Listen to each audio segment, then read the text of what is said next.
우리 하나님의 말씀 같이 보겠습니다. 신약성경 누가복음 11장 37절 말씀부터 우리 54절 말씀까지, 누가복음 11장 37절 말씀부터 우리 마지막 54절 말씀까지 한 절씩 교독하겠습니다.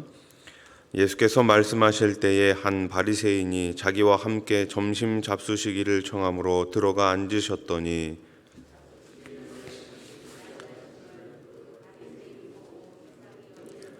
주께서 이르시되 너희 바리새인은 지금 잔과 대접의 겉은 깨끗이 하나 너희 속에는 탐욕과 악독이 가득하도다.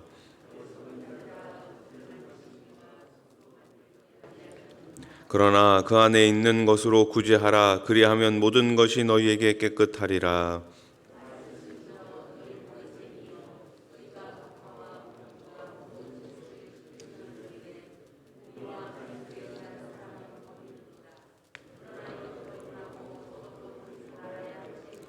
화 있을진저 너희 바리새인이여, 너희가 회당이 높은 자리와 시장에서 문안 받는 것을 기뻐하는도다.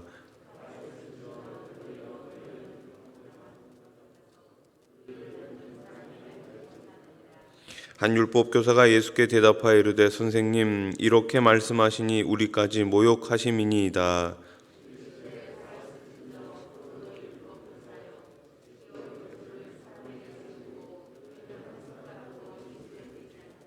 화 있을진저 너희는 선지자들의 무덤을 만드는도다. 그들을 죽인 자도 너희 조상들이로다.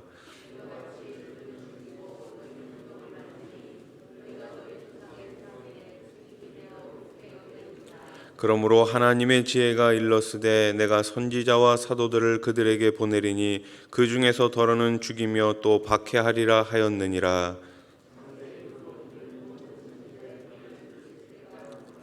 곧 아벨의 피로부터 제단과 성전 사이에서 죽임을 당한 사가랴의 피까지 하리라. 내가 너희에게 이르노니 과연 이 세대가 담당하리라.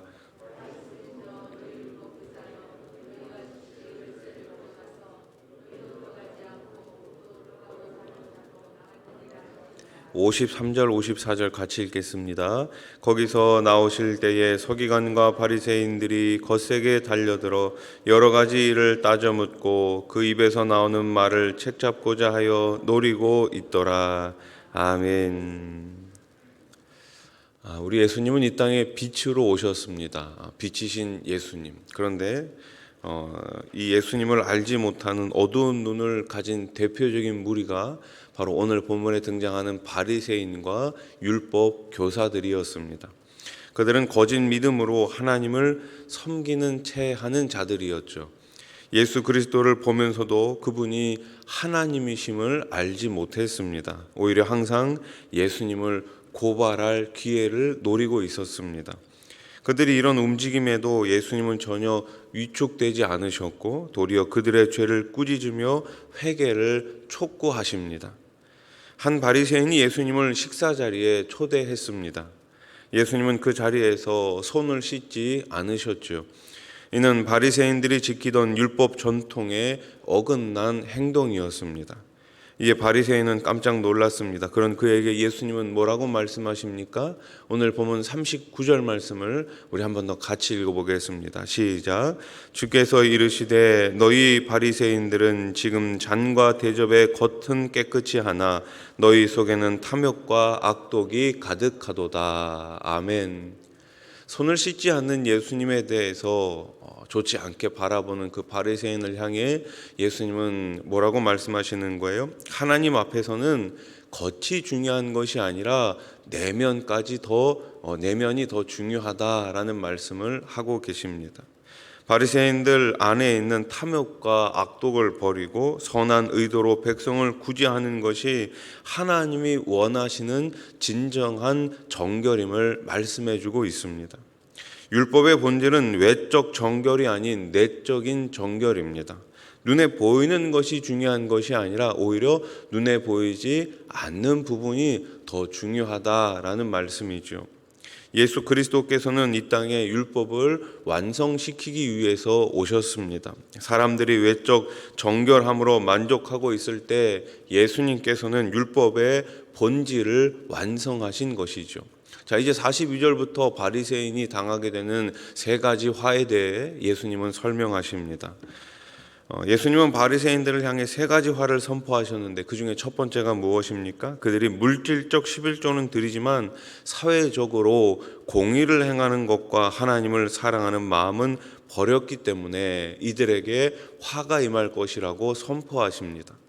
둘째, 다른 사람들에게는 존경받고 높아지려 하기 때문에 이들은 화를 당하게 됩니다. 셋째, 내면에는 썩어 냄새나는 죄밖에 없는데 그렇지 않은 것처럼 다른 사람들을 속이기 때문에 바리새인들은 화를 당하게 됩니다. 예수님을 보고도 도저히 믿지 못하는 그들이 지금 어떠한 상태에 있는지 예수님은 정확하게 지적하신 거예요. 구원받은 그리스도인은 종교적 행위뿐만 아니라 사회적 공의와 하나님을 사랑하는 마음을 동시에 실천해야 합니다. 또 스스로 높아지려는 마음을 날마다 내려놓고 위선적인 신앙을 내려놔야 하는 것이죠. 자, 이어지는 45절부터는 이제 율법교사들에게 화가 임할 것이다 라고 선포하십니다. 첫째, 그들은 다른 사람에게는 율법이라는 엄한 짐을 지우고 자신들은 전혀 그 짐을 지려고 하지 않기에 화가 있을 것입니다. 둘째는 무엇입니까? 그들은 하나님이 보내신 자들을 죽이는 사람들이었습니다.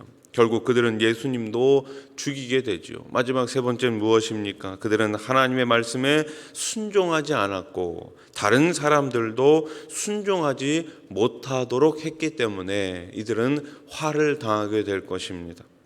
이래 바리새인과 율법교사들은 예수님께 따졌습니다. 그리고 예수님을 책잡기 위해 예수님이 말실수하기를 기다렸죠. 그들은 예수님께 무시당하고 예수님께 자신들의 죄가 정곡으로 찔리는 것을 견디지 못했습니다. 그래서 회개하기는커녕 예수님께 싸우고자 달려들었던 것이지요. 율법교사는 마음의 찔림을 받고 예수님과 다투었습니다. 그리스도인은 마음의 찔림이 있을 때 어떻게 해야 할까요? 회개의 자리에서 은혜를 경험해야 됩니다. 말씀에 비추어 봤을 때 오늘 주님께서 나에게 주시는 말씀을 통해서 내가 변해야 되는 것이 무엇이 있는지, 내가 회개해야 되는 것이 무엇이 있는지 깨닫는다면 그곳이 바로 가장 큰 은혜의 자리가 될 것입니다. 자신의 허물을 깨달았을 때 우리는 회개의 은혜를 마음껏 누릴 수 있어야 합니다. 우리나라 교회 초창기에는 금요일 밤부터 토요일 새벽까지 밤을 지새서 기도하는 철야 기도회가 있었습니다. 그 철야 기도회가 요즘은 그 시간을 조금씩 앞당겼죠. 이런 상황을 늘 아쉽게 생각하던 어느 교회에서 다시 철야 기도회를 시작하기로 했습니다. 조금 늦은 저녁에 모여 새벽까지 기도하기로 한 것이죠. 그런데 대부분 직장 생활을 하다 보니 쉽지가 않았습니다. 자정이 넘어 1시, 2시쯤 되면 대부분이 기도하다가 졸았습니다. 어떤 사람은 코까지 골며 잤어요. 그런데 그중 한 사람만은 졸지 않고 열심히 기도했습니다. 그러다 너무 조용해서 눈을 떠보니 모두 자고 있는 거예요. 그 모습을 보고 그 사람이 하나님께 다음과 같이 기도했습니다. 하나님, 장로님, 집사님 할 것 없이 다 저 모양이니 하나님 얼마나 민망하십니까? 그러자 하나님께서 이렇게 말씀하셨다고 합니다. 그렇게 깨어서 남의 흉이나 볼 거면 너도 얼른 자거라. 어쩌면 기도 시간에 자는 것보다 깨어서 남을 정리하는 것이 더 나쁜 것이다. 이렇게 얘기하기는 어려울 수도 있습니다. 그러나 진짜 중요한 건 뭐예요? 위선적인 삶이죠. 다른 사람을 평가하고 다른 사람을 하나님의 말씀으로, 내가 아는 하나님의 말씀으로 평가하고 그 기준에 미치지 못하면은 저 사람은 신앙생활을 잘 못하는 거야. 저 사람은 잘못된 거야. 아주 큰 범죄입니다. 기도는 하나님과 내가 만나는 시간입니다. 남을 비교하고 판단하는 기준이 되어서는 곤란하지요. 말씀을 정리하겠습니다. 예수님 시대의 바리새인들은 구제나 헌금도 잘했습니다. 또 안식일도 거룩하게 지켰지만 예수님은 이들에게 회칠한 무덤 같다라고 비난하셨어요. 왜 그랬습니까? 그들의 행위 가운데 진심이 없었기 때문입니다. 하나님을 향한 그 사랑의 진심, 이웃을 향한 그 간절한 그런 긍휼의 마음이 빠져버렸기 때문에 이들이 하는 행위는 하나님께, 예수님께 인정을 받지 못했던 것이죠. 신앙은 무언가를 열심히 하는 것이 아니라 하나님 앞에서 나 자신을 끊임없이 점검하고 돌이켜서 하나님의 뜻을 찾는 것입니다. 오늘 하루도 코람되어 하나님 앞에서 의와 공의를 행하고 이웃에게 사랑과 선을 나누어 주는 저와 여러분, 우리 수원하산교회가 될 수 있기를 주님의 이름으로 축원합니다. 기도드리겠습니다. 하나님 아버지, 우리의 겉모습이 중요한 것이 아니라 우리의 속사람이 중요함을 다시 한번 깨닫게 됩니다. 주님께서 주신 이 귀한 믿음, 이 믿음을 가지고 우리의 속사람이 매일매일 주님을 닮아갈 수 있는 거룩한 성품의 소유자들이 되게 해 주시옵소서.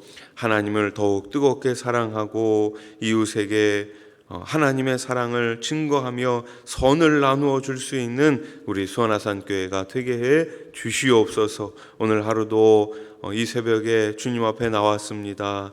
주님과 동행하는 오늘 하루 기쁨의 하루가 되게 하시고 오늘 하루가 복된 하루가 되게 해 주시옵소서. 믿지 않는 자들에게 복음을 전하고 또한 믿는 형제들에게 기쁨을 나누어 줄 수 있는, 또한 기도로 동역할 수 있는 오늘 하루가 되게 해 주시옵소서. 병상에 계신 분들을 이 시간 기억하여 주시어서 치유의 은혜를 베풀어 주시옵소서. 코로나19로 좌절하고 있는 성도님들이 있다면 이 시간 찾아가 주시어서 말씀을 통하여 다시금 회복의 은총을 베풀어 주시옵소서. 이 나라 이 땅 가운데 하나님께서 늘 좌정하여 주시어서 다시는 유교와 같은 전쟁이 없게 하시고 저 북녘 땅에 가서 마음껏 주님 이름 부를 수 있는 날을 하루속히 허락해 주시옵소서. 3월 9일에 있을 대통령 선거 가운데 우리 하나님 개입해 주시어서 공정한 선거가 되게 하시고 하나님을 사랑하고 백성들을 사랑하는 자가